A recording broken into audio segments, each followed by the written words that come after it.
Bonjour à tous. Dans un mois, le stade de l'Amitié Générale Mathieu Kérékou sera fermé au public pour cause de rénovation. Une opération qui s'inscrit dans le cadre de la réhabilitation du stade, de la construction d'une galerie marchande et d'un centre commercial. Le décryptage de ce jour s'intéresse au projet et à ses retombées pour les Cotonoises et les Cotonois. Le poste de contrôle juste apposé de ses mains craqué est désormais mis en service. L'infrastructure entend faciliter le transport et les déplacements transfrontaliers des personnes et des biens grâce à la suppression des barrières non tarifaires liées au transit. En quoi cette infrastructure peut-elle impacter l'économie béninoise? Question au menu du dossier de la semaine. L'aventure Wikeko de ce dimanche démarre ainsi. Madame, Monsieur, merci de rester fidèles. Le premier acte, c'est le mini-journal présenté par Amandine Agnambossou.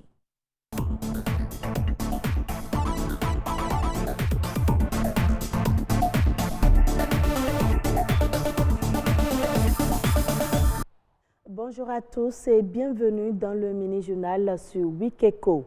Le fromage à base de soja, communément appelé amont soja, est un complément alimentaire aujourd'hui très prisé par les Béninois au détriment du poisson et de la viande. Mais sa préparation est laborieuse, ponctuée de plusieurs étapes. Les coulisses de la préparation du amont soja, c'est dans ce reportage signé Clotaire Awekou. S'il est une légumineuse de la famille des céréales très consommée par les Béninois de nos jours, c'est bien le soja, communément désigné en langue locale amont soja. Une légumineuse riche en protéines, en acides gras, en nutriments et sels minéraux. Le soja est une légumineuse, une très bonne source de protéines d'origine végétale qui est très prisée de nos jours dans nos contrées. Le soja, je veux parler de la culture de soja qui est aussi classée parmi les oléagineux. D'autres le classent même parmi les protéagineux, c'est-à-dire ça donne aussi bien de protéines que de lipides de très bonne qualité et très essentiels pour l'organisme humain. On y retrouve aussi les micronutriments, je veux parler de vitamines et des sels minéraux, ils sont très indispensables à l'organisme humain. Mais longue et laborieuse est sa préparation ponctuée de plusieurs étapes. L'épluchage des pellicules, le faire moudre chez le meunier, le tamiser, l'égoutter, le presser, puis l'assécher. Le découper en petits morceaux, le préparer pour en faire une bonne cuisson et y ajouter les ingrédients d'épices. Et enfin, le frire, qui est l'étape ultime de préparation qui conduit aux papilles gustatives et bon appétit et bonne digestion. Si tu manges le amont soja préparé par mes soins, tu y prendras goût définitivement parce que j'y mets les ingrédients d'épices nécessaires pour sa bonne cuisson. Et bien de consommateurs avertis se confient et disent que c'est mieux que le poisson. Quant aux rumeurs et autres propos tendant à épiloguer sur les méfaits de la consommation de amont soja, l'agronutritionniste apporte le démenti. Autrefois, le soja, par exemple, était accusé de plusieurs choses où on dit que le soja donne la diarrhée, le soja n'est pas bon, le soja est à la base de ci, à la base de ça. Mais en réalité, ce n'est pas ça. C'est la non-maîtrise de procédés de transformation qui conduit à ces choses-là. Le danger que le pesant peut présenter se trouve au niveau de ces pellicules.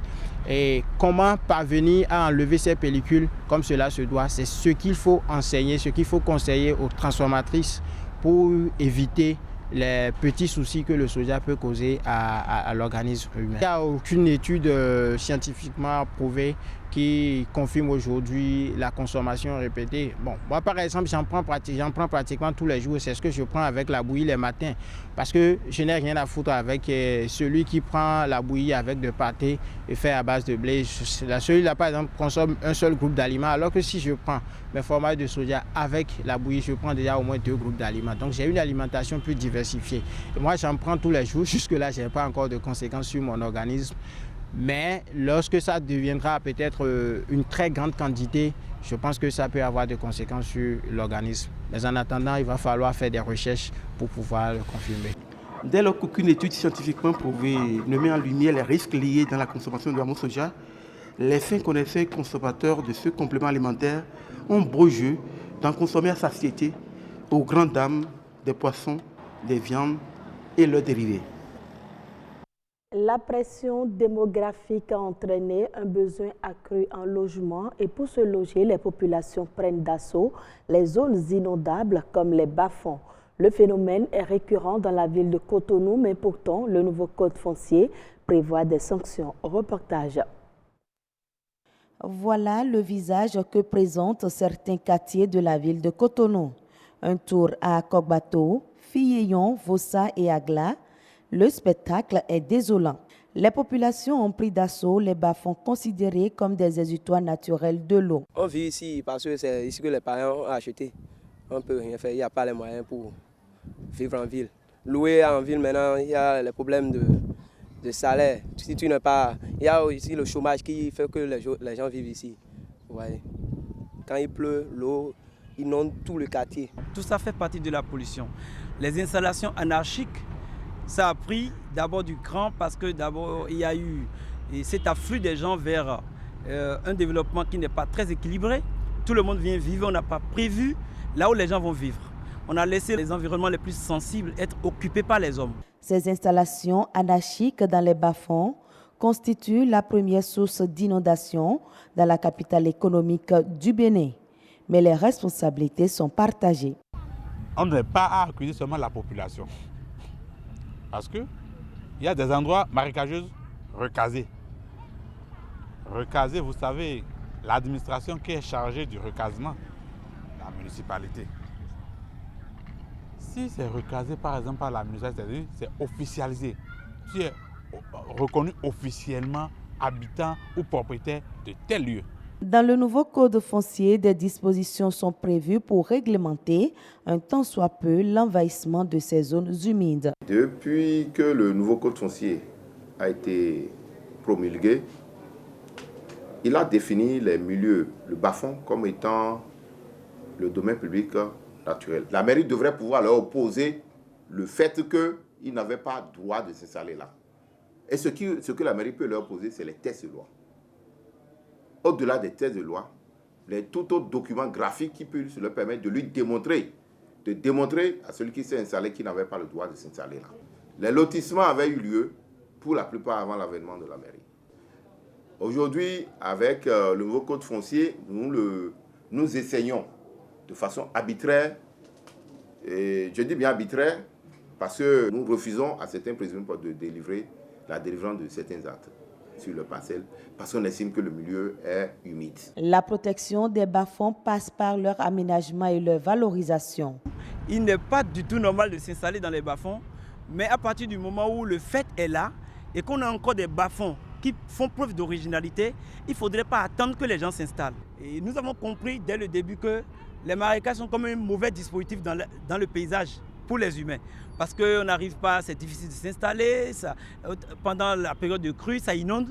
Donc nous, on est en train d'utiliser une technique simple, c'est-à-dire on a commencé un petit aménagement au cœur de l'eau pour montrer aux hommes qu'en réalité, le système de bas-fond qui est là, il ne faut pas l'étouffer pour pouvoir s'installer. Il faut plutôt l'aménager et le maintenir comme étant une ressource naturelle que la nature a mis en place pour régler un certain nombre de problèmes.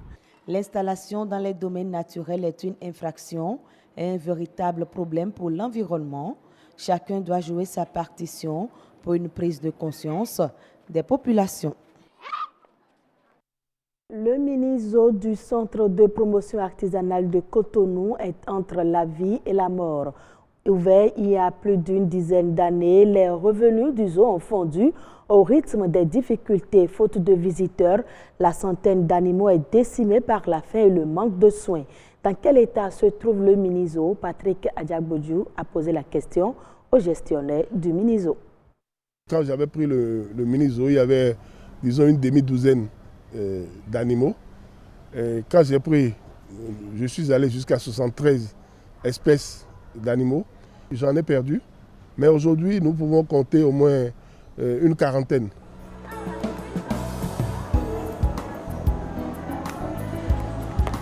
On a les varans d'eau, qu'on appelle varans du Nil, et nous avons les varans de rocher également.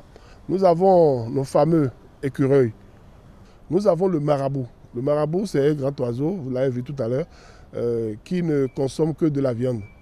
Nous avons les canards de Barbarie, nous avons les oies colverts, nous avons le python de Ouida. Quand nous prenons par exemple les singes, un singe nous coûte au minimum 500 francs par jour. Maintenant, les carnivores, nous sommes obligés de leur donner à manger tous les 3 jours, sinon 2 fois par semaine. Les serpents, il faut qu'eux-mêmes tuent leur proie avant de manger. Donc il faut leur donner des proies vivantes.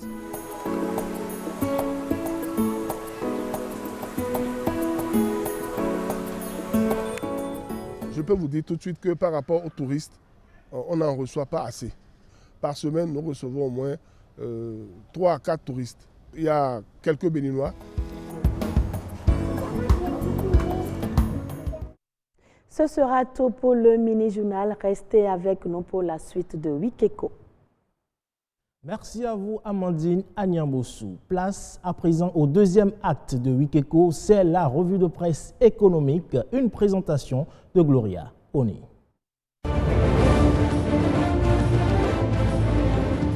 Bonjour à tous et bienvenue à la revue économique de cette semaine. Commençons cette revue par la coopération entre 2 pays frères, le Nigeria et le Bénin.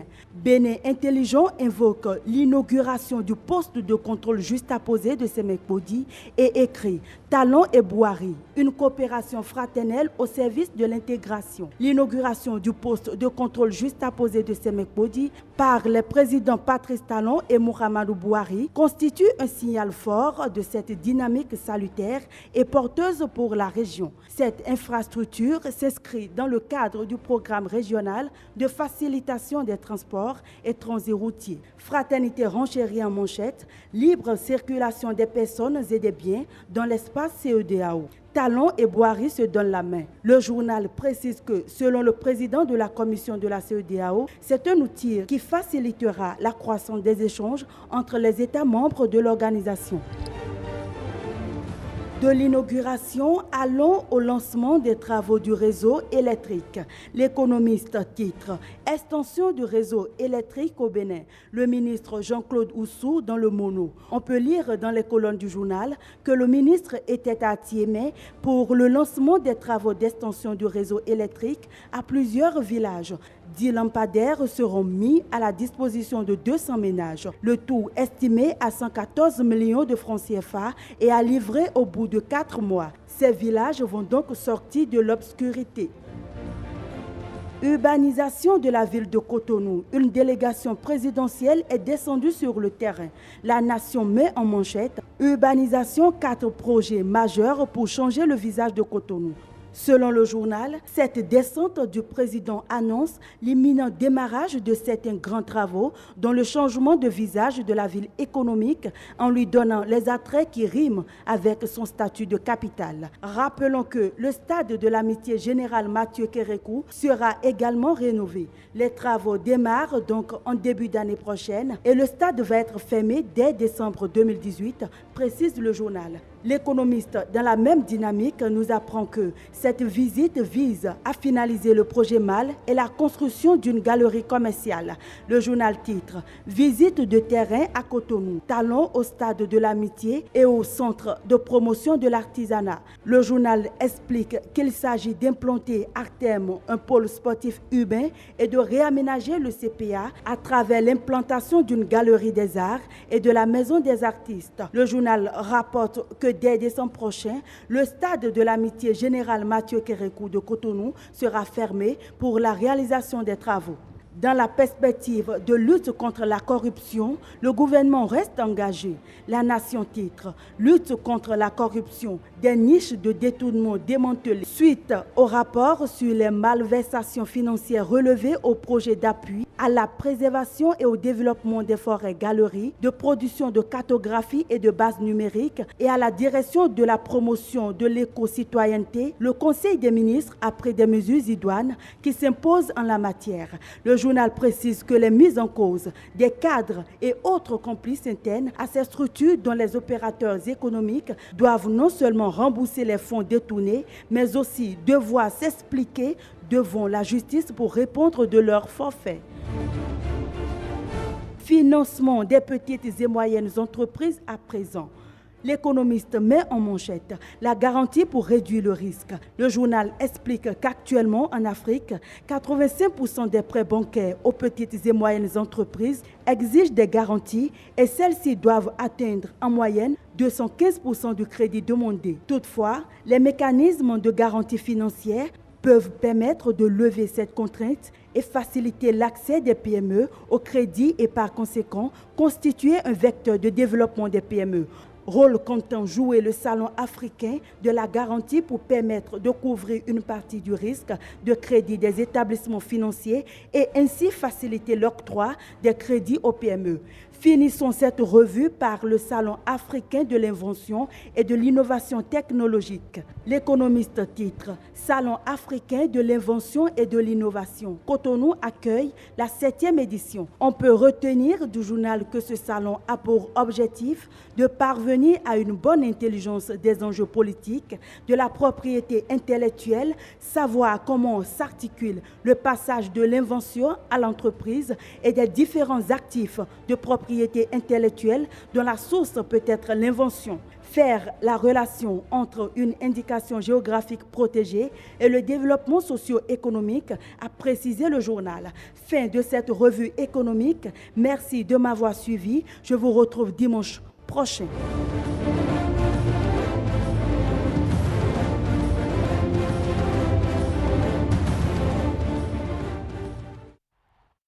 Merci à vous, Gloria Oni. Le rendez-vous est pris pour le dimanche prochain. À présent, c'est le décryptage, juste après ceci.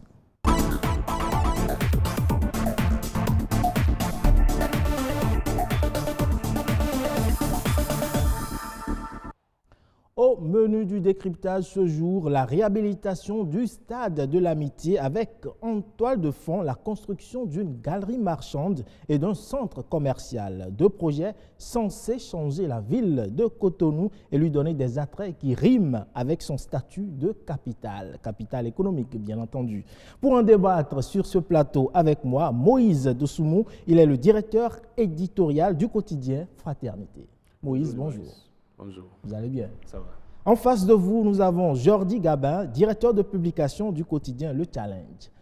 Jordi, bonjour. Bonjour, Varus. Vous allez bien? Très bien. Alors, Jordi, on parle de réhabilitation du stade de l'Amitié et de la construction d'une galerie marchande. C'est un projet ambitieux. Dans l'absolu et au-delà de toute considération politique, il faut déjà reconnaître l'intérêt et la pertinence du projet de la rénovation du stade de l'Amitié, parce que déjà c'est une infrastructure qui date de novembre 82. Donc il fallait quand même apporter une touche particulière pour qu'on soit quand même à l'ère de la modernisation. Est-ce que vous voyez un peu? Donc c'est en cela que le gouvernement a pris la décision d'installer une vaste galerie marchande, donc un centre commercial en sorte. Je vais plutôt voir le côté social de ce qui va être fait. Mais avant quand même, vous l'avez évoqué brièvement, il s'agit de remettre les gradins, par exemple pour le stade, aux normes internationales. Il s'agit de diriger un complexe sportif moderne. C'est quand même assez de choses qui pourraient intéresser des partenaires, qui pourraient mettre le Bénin sur orbite. Exactement, c'est ce que je disais tout à l'heure. Ça va intéresser beaucoup de personnes, ça va intéresser les partenaires, parce que, vous savez, le stade de l'Amitié, c'est la référence au Bénin. Voilà. C'est notre, nous comme si vous voulez, c'est notre, c'est notre Maracana. Ouais. C'est notre Maracana. Donc, il faut quand même qu'on soit à l'ère de la modernisation. Il faut, revoir les différents aspects, les différents centres, parce que c'est un complexe sportif, il faut le dire. Le stade même. Est-ce qu'avec ce stade, on peut accueillir des grandes équipes? Est-ce qu'on peut accueillir des grands rendez-vous? Parce que le Bénin peut être candidat pour l'organisation d'une Coupe d'Afrique des Nations, pourquoi pas? Donc il faut commencer maintenant. Donc c'est en cela que je vois la pertinence de ce que le gouvernement est en train de faire. Alors Moïse, vous pensez que le stade de l'Amitié va devenir le Camp Nou du Bénin? Oh, peut-être que oui, peut-être que non, mais je ne crois pas que l'emplacement idéal du stade soit vraiment ce qu'il faut pour un stade ultra moderne comme on en voit dans d'autres pays. J'estime qu'en l'état actuel de nos stades, on peut les rénover. Il ne s'agit pas de le raser entièrement, on peut le rénover pour lui donner des aspects de modernité. Mais je pense que d'autres communes ont l'espace approprié pour ériger un stade vraiment moderne avec toutes les normes requises, toutes les commodités qu'il faut. Mais si on déplace le stade vers d'autres communes, Cotonou ne sera plus le centre d'attraction. Pourquoi vous voulez que Cotonou soit toujours le centre d'attraction? Les autres habitants de notre pays sont aussi des Béninois et ils ont aussi droit à des infrastructures de qualité. C'est parce qu'on concentre tout à Cotonou que tout le monde veut venir à Cotonou qu'on délaisse nos campagnes. Mais si on fait en sorte que l'équité soit respectée, je ne parle pas d'équilibre, mais au moins que l'équité, que dans presque toute la localité, qu'il y ait des infrastructures qui attirent les jeunes, les femmes et les adultes. Je suis convaincu que chacun voudra rester dans sa localité pour s'épanouir au lieu d'aller chercher ailleurs ce qu'il n'a pas chez lui. Cela dit, un stade vraiment moderne à Cotonou aujourd'hui, je ne pense pas que cela soit possible.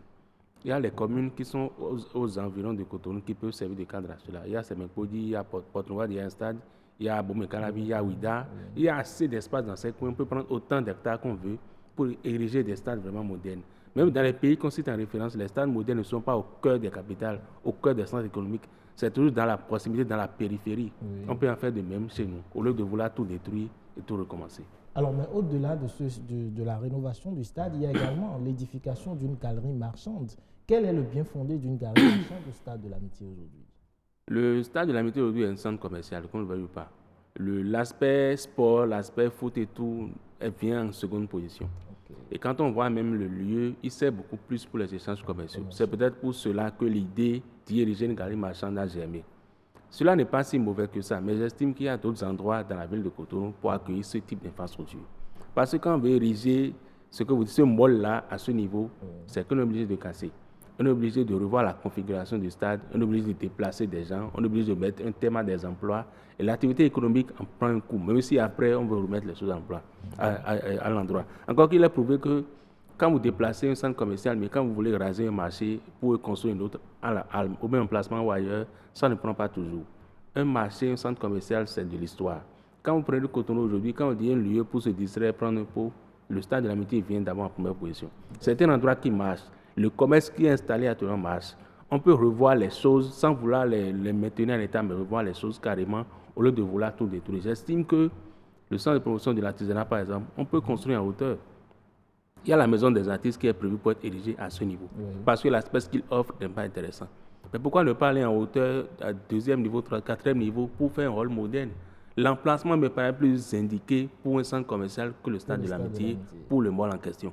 Parce que si on finit d'ériger la maison des artistes à ce niveau, l'espace en hauteur, on en fait quoi? On n'en fait rien. Alors qu'on peut construire en hauteur pour en faire un centre commercial comme ça se passe ailleurs.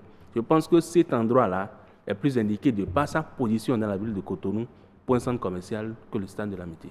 Alors, mais cet endroit, le rôle des arts dont on parle, on a vu le marché d'Antokpa par un passé qui n'était pas forcément aussi saturé qu'il est aujourd'hui, mais de plus en plus, avec l'habitation qui a grandi, on se rend compte que est-ce que vous pensez que le rôle des arts pourra contenir véritablement Parce qu'il s'agit aujourd'hui de déloger le marché d'Antokpa, en tout cas de déloger certaines vendeuses du marché d'Antokpa et de les ériger au niveau du Stade de l'Amitié. D'après les explications, ce n'est pas tout le marché d'Antokpa qui sera délogé. Encore que si on enlève le marché d'Antokpa de son emplacement et qu'on y érige un autre marché avec d'autres infrastructures, il va accueillir tout ce qu'il y a comme commerce aujourd'hui sur le site.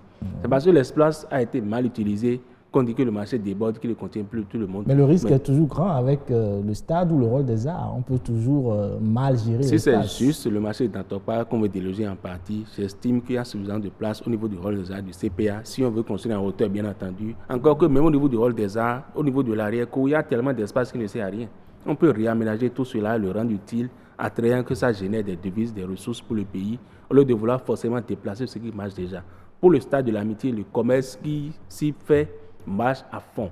On peut l'améliorer pour que l'État puisse tirer suffisamment de ressources. Mais si c'est pour déplacer, pour moi, ça ne servira à rien. Ça ne servira à rien. Alors, vous évoquiez, Jordi, tout à l'heure, l'aspect social. C'est-à-dire que pour vous, il y a un problème social qui se pose. En fait, je ne parlais pas du social en termes de problème. Mais c'est juste qu'il faut remarquer, si je m'en tiens au programme, au plan de travail du gouvernement. À partir de décembre, le stade sera fermé. Voilà. Donc, par conséquent, on aura des gens qui n'auront plus accès au stade.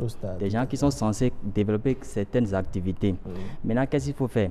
C'est vrai que depuis quelque temps, le gouvernement a insisté dans le PAG sur sa volonté de faire du social. Mais qu'est-ce qu'on va faire de ceux qui font les activités déjà à ce niveau? Non, je crois qu'avec le temps, il faut trouver des mesures palliatives. Il faut quand même trouver un emplacement à ceux qui sont actuellement. Donc, c'est en cela que je dis, il n'y aura pas tellement d'incidence sur notre économie. Je crois fermement que le gouvernement va trouver une solution à cela. Maintenant, ce qui est important, c'est la galerie. C'est le centre commercial qui va venir après. Parce qu'on ne peut pas faire des omelettes sans casser des œufs. Il nous faut un peu de sacrifice. Nous avons tous souhaité cela parce que lorsqu'on voit ce stade qui est notre référence, lorsqu'on voit ce stade d'abord de loin, je ne vais pas prendre le risque de dire que ça répugne, mais c'est plus à l'ère de la modernité. Est-ce que vous voyez un peu? Donc, ce qu'il faut faire, c'est quand même de commencer les travaux et avec le temps, s'il faut trouver une solution dans cette dynamique, je crois que tous ceux qui développent leurs activités auront quand même une solution. Bien sûr, parce que le gouvernement n'a pas pris cette décision ex nihilo. C'est un projet qui est déjà inscrit dans le programme d'action du gouvernement. Et même la descente du chef de l'État la dernière fois a montré qu'il y a une disponibilité et une volonté évidente et permanente. Donc, qu'est-ce qu'il faut? Il faut encourager. Il faut encourager, non seulement encourager, mais accompagner l'initiative. Mais si le stade sera fermé en décembre, on est déjà en novembre carrément. Alors, si jusqu'à présent, on n'a encore rien dit aux tenanciers de bars qui sont aux alentours et à l'intérieur du stade, ce n'est pas à la dernière minute qu'on va leur demander de déguerpir des lieux. C'est vrai que jusqu'à présent, on n'a rien dit. Mais dans le même temps, on n'a pas dit à ceux qui sont actuellement, qui ne seront plus là, ou qui ne seront nulle part. Est-ce que vous voyez un peu? Donc, attendez un peu la dernière décision pour voir ce qui sera fait concrètement. Concrètement, Moïse, vous pensez que ceux qui sont là actuellement ne seront pas des victimes collatérales de cette rénovation? Quand on voit un peu le mode de fonctionnement de ce gouvernement, il y aura forcément des victimes. Il y a forcément des gens qui seront cassés et rasés sans qu'on leur propose une solution alternative. Notre stade aujourd'hui, c'est un peu notre rue Princesse à nous. C'est une référence pour Cotonou. Et on ne détruit pas ce qui marche. C'est ce qui ne marche pas qu'on détruit. Oui, mais on peut chercher à améliorer aussi ce qui marche. Ce qui marche, c'est vrai quand même que Jordi l'évoquait tout à l'heure, le stade est dans des conditions plus ou moins... C'est vétuste, c'est pas bien... Moi, je parle de l'aspect commercial du stade. Maintenant, quand on prend l'infrastructure sportive en elle-même, elle est vétuste, il faut l'améliorer. Oui, mais l'aspect commercial dont vous parlez, on remarque quand même qu'il y a une insalubrité quand même au niveau du stade. L'insalubrité du fait d'abord de la structure qui gère le stade et des commerces qui se sont installés. Ça coûte à quoi la structure de 10 mètres? Voilà, dans les contrats de location, il faut aménager, il faut balayer, il faut faire ci, il faut même peut-être rafraîchir les murs pour que ce soit plus attrayant. Je le martèle, ce qui marche, on ne le détruit pas. C'est pour ça qu'en sport, on dit qu'on ne change pas l'équipe qui gagne. L'aspect commercial du stade marche réellement. Ce qu'il faut faire, à mon avis, c'est faire en sorte que l'État, bien que la structure qui gère, puisse tirer le maximum de ressources de cette gestion-là. C'est ça qui importe à mon avis. Maintenant, quand on prend l'aspect sportif, il est vrai que le terrain de basket, la piscine qui est même déjà fermée, tout ce qui est comme installation sportive, soit rénové, réaménagé, que ça prenne un coup de modernité, ça j'en conviens. Mais l'aspect commercial tel qu'il se présente actuellement, on peut l'améliorer. Mais si c'est pour raser entièrement, balayer tout ce qui sont là, les travaux vont prendre 2, 3 ans, 4 ans, 5 ans selon le cas. On n'en sait encore rien. Pendant toutes ces années, ces commerces-là deviennent quoi? Justement. Les familles qui vivent deviennent quoi? Je ne suis pas certain que des solutions soient trouvées à ces gens-là. Et quand on déplace un site commercial d'un endroit A à un endroit B, ce n'est pas forcément le même intérêt. Ça ne prend pas forcément. Tous ces aspects-là, qu'est-ce qu'on en fait? Ça coûte quoi de maintenir les gens en place, de revoir les infrastructures sportives et de diriger peut-être une galerie marchande comme on veut le faire, mais sans forcément toucher à ce qui marche. C'est ça qui est fondamental. Ça marche, mais pourquoi vouloir détruire ce qui marche? C'est ça qui me change. Je dis ne pas détruire ce qui marche. En fait, vous savez, après tout le stade de l'amitié, c'est un complexe sportif. Oui. C'est un complexe sportif avant que les gens ne développent leur activité commerciale. Mais mon ami Moïse, il a évoqué tout à l'heure, il a dit que sur le plan sportif, rien ne va. Oui. Maintenant, il faut corriger ce qui ne va pas. corriger ce qui ne va pas sur le plan sportif, on peut également profiter pour voir l'aspect commercial. Sur le plan commercial, qu'est-ce qu'il faut améliorer? C'est vrai que beaucoup de personnes développent leurs activités, mais on peut faire mieux. On peut faire mieux. Alors, mais on peut faire mieux, mais le risque également, c'est qu'avec l'édification de cette galerie marchande, on peut s'attendre à ce que, quand les nouveaux locataires vont intégrer les lieux, on peut s'attendre à une cherté des coûts. Vu que les locaux seront un peu plus luxueux, on peut s'attendre à une cherté des prix. Contrairement à ce qui se passe à Dantokpa, par exemple, ce qui est vendu à 1000 francs peut se retrouver être vendu à 2000 francs dans la galerie marchande. Mais pourquoi vous parlez de le niveau de vie? Pourquoi vous parlez de nouveaux locataires? Vous ne savez pas si ceux qui seront là seront les mêmes qui sont actuellement. Oui, mais ils ne seront plus dans les mêmes conditions. Bon, vous parlez en termes d'infrastructure. Oui. Mais je crois que nous sommes à Cotonou et nous connaissons un peu le pouvoir d'achat du Béninois moyen.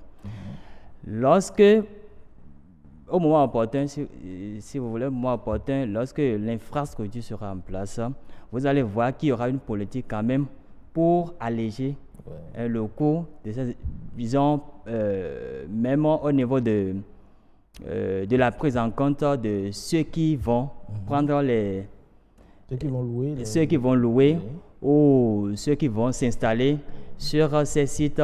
Je crois que le gouvernement ne va pas prendre le risque de monter les enchères pour que ça se ressente sur les populations.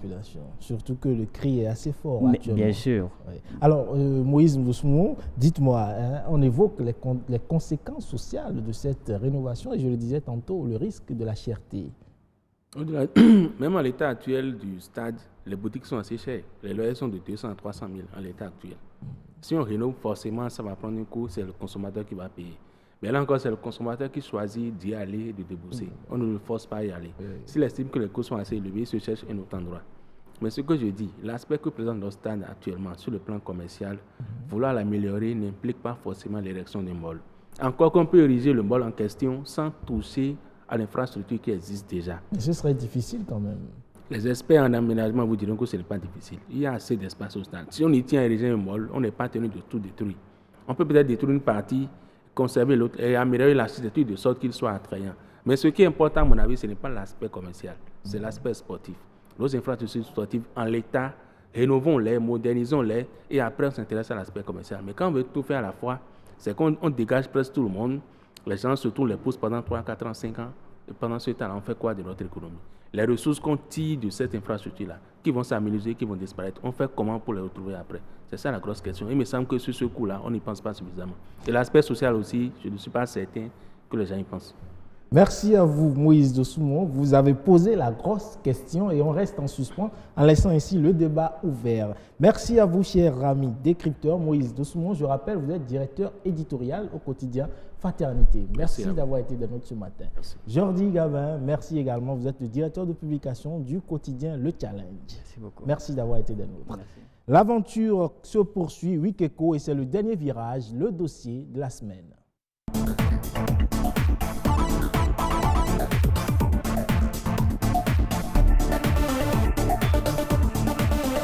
Le poste de contrôle juste à poser de Sémé-Craké est désormais mis en service. L'infrastructure doit permettre d'accroître la compétitivité et l'efficacité sur le corridor Abidjan-Lagos. On en parle dans un instant, mais avant, suivons ce reportage.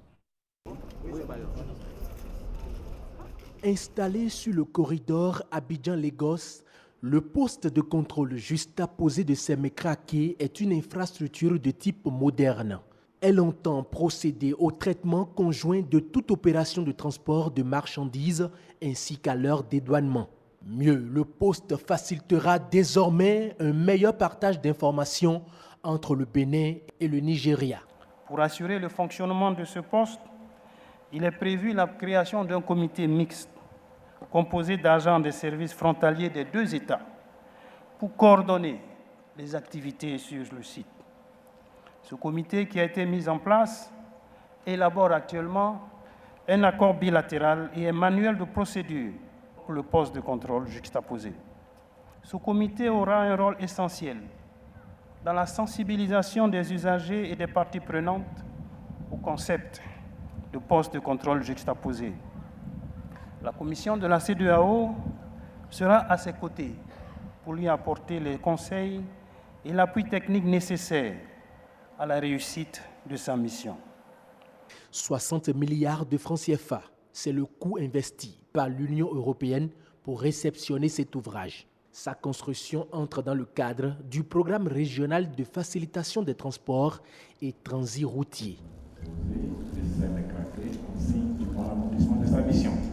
Outre ce poste de contrôle juxtaposé, le programme a déjà construit un PCJ à Malanville, à la frontière bénino-nigérienne, et à Noépé, à la frontière entre le Togo et le Ghana. À travers ce PCJ, un grand pas est franchi vers l'intégration sous-régionale. Vous, Enoch Hunkpati, vous plantez ainsi le décor, car le poste de contrôle juxtaposé de Semekrake, dit-on, va permettre de réduire les entraves liées à la libre circulation des biens, des personnes et des services afin d'arriver à l'un des objectifs essentiels de la CEDEAO qu'est le marché unique. Mais comment est-ce possible? Le professeur agrégé d'économie Albert Honkou est sur ce plateau pour en parler avec nous. Bonjour professeur. Bonjour, ça va bien. Alors professeur, dites-nous quel est le bien fondé du poste de contrôle juxtaposé de Semekrake? Bon, avant de dire peut-être quel est le bien fondé de ce poste, il faut dire quelle est la situation qui prévalait. La situation qui prévalait, c'était les pertes de temps, c'était les tracasseries, c'était les fraudes, etc. Donc, je crois que ce sont ces problèmes-là qu'on veut résoudre en construisant le poste, c'est-à-dire rendre la circulation des biens des personnes plus fluide et puis réduire les fraudes, permettre aux acteurs de traverser quand même cette frontière-là, qui est une grande frontière. Quand on prend le corridor Abidjan, Lagos par exemple, c'est une très grande frontière qu'il faut fluidifier. Ouais. Évidemment, il y a toujours la frontière, donc le mieux c'est de supprimer carrément la frontière, mais il y a toujours une frontière. Mais par rapport au statu quo, la situation qu'on avait, faite de tracasseries d'un certain nombre de choses, je crois que ça va permettre de fluidifier le trafic. Ça va permettre de fluidifier oui, c'est vrai. Ce que vous demandez là, c'est ce qu'on appelle la théorie du changement. On a mis un projet en place. Par quel mécanisme ce projet peut arriver à résoudre les problèmes? Et vous avez parfaitement raison. Je crois qu'on peut trouver 3 mécanismes. Le premier mécanisme, c'est un peu l'échange d'informations entre les différentes douanes. Donc, ça va permettre à la douane béninoise d'échanger des informations avec la douane nigérienne, de telle sorte qu'il y a certains aspects que cette douane-là ne va plus chercher à comprendre. Et ça va permettre de réduire le temps. Autre chose aussi, c'est les opérations concertées que ces 2 douanes vont faire. Parce que vous imaginez, quand vous voulez passer la frontière ou passer la douane béninoise, qui fait un certain nombre de fouilles, après quand vous voulez passer la douane nigériane et les autres, ils vont faire aussi des fouilles. Maintenant, si les 2 vont travailler ensemble, là, ça diminue pratiquement de moitié le temps qu'on va faire parce que... Donc les fouilles vont se faire au niveau du poste. Oui, les 2 peuvent travailler ensemble. Et quand ils travaillent ensemble, il suffit sur le plan informatique de transférer les données à l'autre douane. L'autre douane n'est plus obligée de faire des fouilles. Et maintenant, j'imagine aussi qu'il y a sûrement ce qu'on peut appeler la modernisation avec des scanners, avec des fouilles plus sophistiquées. Et là, ça va permettre quand même aux opérateurs de gagner suffisamment de temps. Et puis d'éviter aussi les fraudes aussi. Alors, éviter les fraudes, comme vous expliquiez tout à l'heure, il m'est venu à l'esprit quand vous dites qu'il y a eu fouille, par exemple, au niveau de la frontière béninoise. L'information sera partagée à la frontière ou plutôt aux agents de douane. Ou ils font ça ensemble ou bien ils partagent les informations. Alors, mais et si l'agent de douane du côté béninois, si c'est son ami et qu'il laisse passer? Là, vous rentrez déjà dans les problèmes qu'on peut avoir. Soit le contrôle se fait de façon concertée, les 2 font ça en même temps, donc ils ont exactement les mêmes informations, c'est-à-dire les différents douaniers font ensemble le contrôle et ils ont exactement les mêmes informations. Là, il n'y a pas de problème. Maintenant, en matière d'échange d'informations, il faut quand même une certaine confiance. Parce que si la douane nigériane fouille quelque chose et la douane béninoise n'a pas confiance en la douane nigériane, ils vont avoir tendance à vouloir fouiller. Donc, il y a cette affaire de confiance. Soit ils font les fouilles ensemble, et dans ce cas, il n'y aurait pas de problème puisqu'ils ont exactement les mêmes informations. Ou alors, dans les aspects d'échange d'informations, effectivement, il peut y avoir de petits problèmes. Je suis d'accord. Alors, vous disiez également que ça va permettre de lutter contre la fraude. Oui. Comment est-ce possible, de façon pratique? Oui, c'est ce que vous êtes en train de dire tout à l'heure. Maintenant, si on vient au niveau de la douane béninoise, et la douane béninoise s'entend avec l'usager, peut-être pour déclarer des marchandises qui ne sont pas les vraies marchandises, quand ça va arriver à la douane nigériane, eux autres aussi peuvent rentrer dans une situation de fraude aussi. Ça dépend de ce que l'opérateur économique est prêt à engager. Maintenant, quand ils font les choses ensemble, on peut supposer que la collusion sera plus difficile entre les douaniers béninois et les douaniers nigériens et que les choses peuvent se faire de façon plus transparente. C'est dans cette mesure-là que ça peut éviter la fouille. De la même manière, au niveau... c'est pourquoi je disais, quand on m'interrogeait, je disais peut-être que c'est un projet qui fait étendre au niveau des ports. Par exemple, s'il y a des interdictions, par exemple, au Nigeria, il ne faut pas que le port béninois les accepte et que les gens puissent passer en fraude. Il y en a de la même chose au Bénin, si éventuellement les gens veulent passer par le port de Lagos pour amener clandestinement des marchandises interdites au Bénin. Donc, il y a quand même une coopération plus large que les deux pays doivent faire au-delà du PCJ, du poste de contrôle juxtaposé. Alors, on dit également que ça va permettre de stimuler la croissance, l'économie entre les pays et même au-delà sur le plan continental. Oui, mais vous savez, comme on dit, le temps c'est de l'argent, non? Oui, j'ai dit, si au lieu de faire 2 jours à une frontière pour que votre marchandise soit contrôlée, pour que vous traversez, vous faites seulement 2 heures de temps, ça fluidifie. Et à partir de ce moment, les opérateurs économiques gagnent, l'État gagne, et ça peut vraiment stimuler la croissance.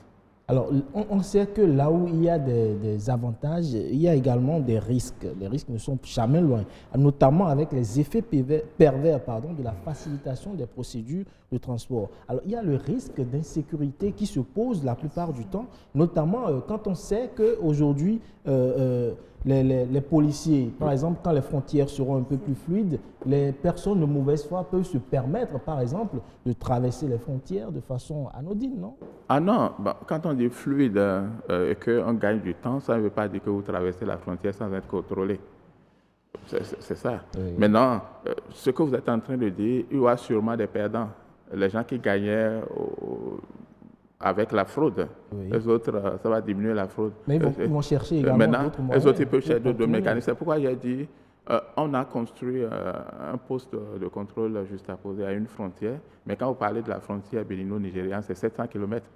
Donc, il peut y avoir un certain détournement de commerce. C'est-à-dire, ceux qui ne peuvent plus frauder au niveau de cette frontière et que c'est cela qui leur permet de gagner, les autres, ils vont chercher d'autres voies.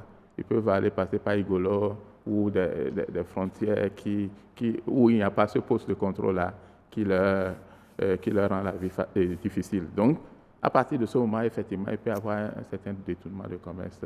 Et donc, il va falloir encore renforcer la sécurité. Maintenant, comme je suis en train de dire, c'est pourquoi il faut évaluer chaque fois pour dire qu'est-ce qu'on gagne, qu'est-ce qu'on perd. Oui. Parce qu'il y a certains qui ont des marchandises normales, qui n'ont pas de problème et qui veulent quand même vite passer la frontière.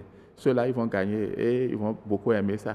Maintenant, ceux qui passaient la frontière par la fraude, ils seront obligés de trouver d'autres mécanismes pour pouvoir échapper à ça. Et maintenant, ce qu'on perd d'un côté, ce qu'on gagne de l'autre, quand on fait le point, on verra si effectivement c'est un poste qui a permis de gagner. Oui, bon, évidemment, on a vu ce poste érigé à d'autres endroits. Est-ce que l'expérience a montré quand même qu'on en tire beaucoup plus profit? Oui, j'imagine. Bon, moi, je n'ai pas évalué le poste de Malanville, par exemple, et peut-être le poste qui va se construire entre le Togo et le Ghana. Je n'ai pas évalué. Mais j'imagine que ceux qui ont mis le projet en place, ils sont déjà en train de collecter les données pour savoir est-ce que c'est... Alors, c'est vrai quand même que ça facilite la circulation des biens et des personnes, mais surtout au niveau de la circulation des personnes. On se rend de plus en plus compte que malgré l'édification de ces postes juxtaposés, il y a quand même le rançonnement qui continue. Oui, normalement, au niveau de la circulation des personnes, il ne devait pas avoir de problème parce que Si je vais au Nigeria, au Ghana, je suis dans l'espace CEDEAO, je n'ai même pas besoin de passeport. Donc, circuler, ce n'est pas ça le problème. C'est quand vous transportez des marchandises avec vous que les gens veulent contrôler. Ce sont les marchandises qui vous retardent en fait. Si ce sont les personnes, il n'y a pas de problème, les gens vont circuler librement. Alors, mais qui dit fluidité dit également le risque qui est densification. Parce que si ça passe vite, les gens vont venir en gros lot. Il ne faudra pas réguler également un peu l'entrée au Non, il faut pas. Non, ce sont les mêmes pays, c'est le même corridor. Donc, je ne pense pas que ça puisse. C'est-à-dire, il y aurait croissance tellement au niveau du trafic.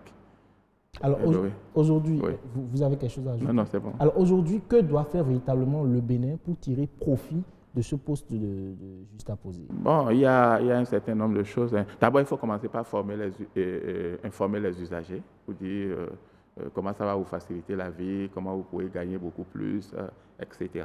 Et puis leur prouver aussi que peut-être ce que vous payez en termes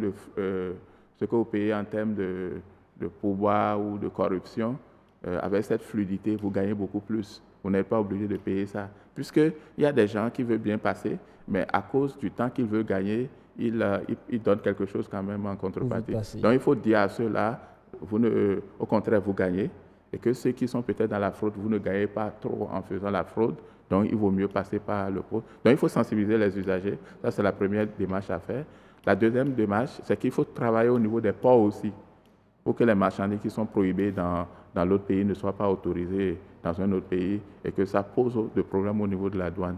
Et puis après ça, il faut suivre aussi. Il faut voir comment les douanes travaillent, comment la douane béninoise et la douane nigériane arrivent à construire la confiance, etc. Et évaluer pour savoir s'il n'y a pas de détournement de commerce, s'il n'y a pas certains qui quittent cette frontière-là pour passer par d'autres frontières. Tout ça, je crois que c'est un ensemble de mesures qu'il faut mettre en place pour pouvoir profiter du PCJ. Alors, mais au-delà également, le Bénin n'est-il pas contraint aujourd'hui de produire plus s'il veut tirer profit? Par exemple, on a eu récemment le riz qui a été produit en excès. Alors, ce poste pourrait... Le riz ou le maïs, le maïs, pardon, qui a été produit en excès. Alors, ce poste, quand même, peut permettre d'exporter ce riz-là plus facilement vers le Nigeria et même vers d'autres pays. Oui, bon, il faut savoir si le Nigeria a besoin du maïs. Je crois que notre maïs est souvent exporté vers le Gabon, certains pays. Mais dire qu'on doit produire plus, ça c'est toujours ce que nous avons dit. Parce qu'au niveau de la CEDEAO, quand vous avez des produits du cru, ce que vous produisez localement, il n'y a pas de problème, ça peut passer les frontières plus facilement. C'est quand vous importez et vous les réexportez qu'il y a souvent des problèmes. Donc, dire qu'il faut booster la production locale, ça je crois que c'est une mesure sur laquelle tout le monde est d'accord.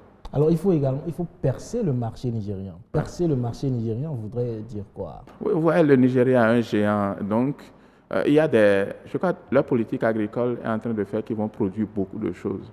Maintenant, c'est de prospecter ce marché-là et de dire, ça là, nous produisons, et que surtout au niveau de la frontière bénino-nigériane, c'est-à-dire les villes qui se retrouvent sur cette frontière, ces villes-là ont intérêt peut-être à acheter nos produits que d'aller en profondeur du Nigeria acheter et de profiter de ces avantages comparatifs-là.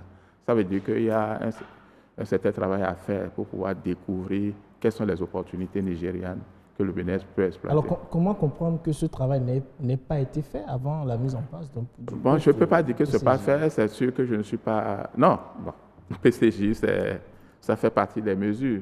Maintenant, les autres vont se faire parallèlement pour savoir comment on peut profiter des opportunités du Nigeria. Merci beaucoup, professeur Ronkou. Vous avez quelque chose à ajouter? Non, c'est dire que quand on met un projet en place, c'est toujours des mécanismes qu'on entrevoit. Mais il peut y avoir toujours de blocage et c'est là où il faut suivre plus rigoureusement pour que si chaque fois il y a des problèmes, on puisse se rectifier.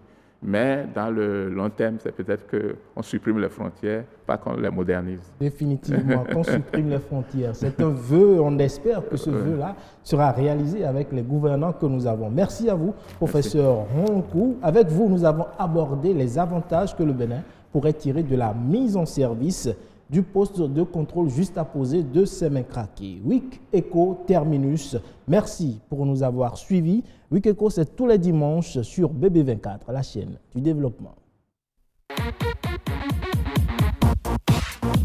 Afrique.